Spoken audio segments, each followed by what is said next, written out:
What's the number one reason people buy a home when they go to look at it?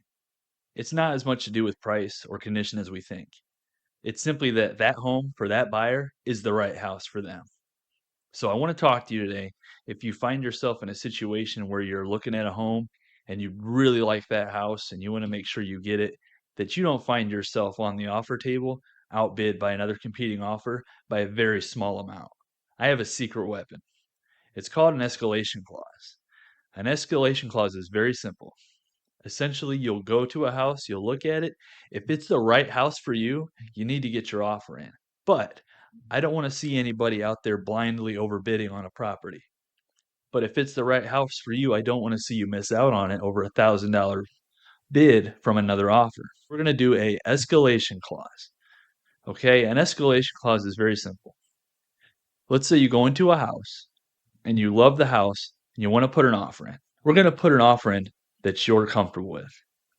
So let's say your offer is going to be $250,000, but you know in your mind, I would pay 270 for this house if it meant that we got it.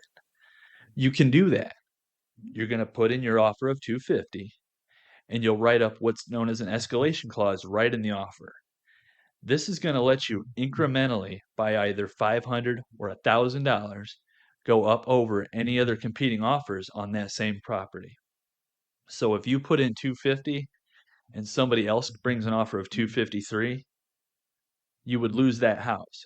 With an escalation clause, your amount goes to 254 if you had $1,000 increment, and you'll beat that competing offer.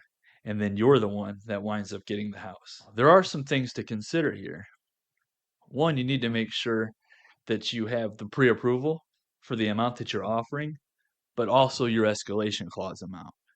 Now, don't set that any number outside of what you're comfortable with your budget. We also need to make sure sometimes that we're sensitive to the seller conditions or the seller interest. So making sure you have proof of funds, you're realistic on your offers, and that you're considering sometimes the seller's interest also.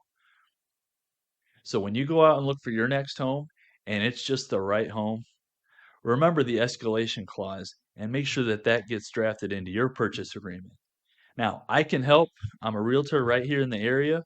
So if you're looking to buy your next home and you want to make sure you've got some good representation, I'd love to serve you in that. Sean Skyver of Merrimaid Realty, 419-956-9709. Call me or text me today.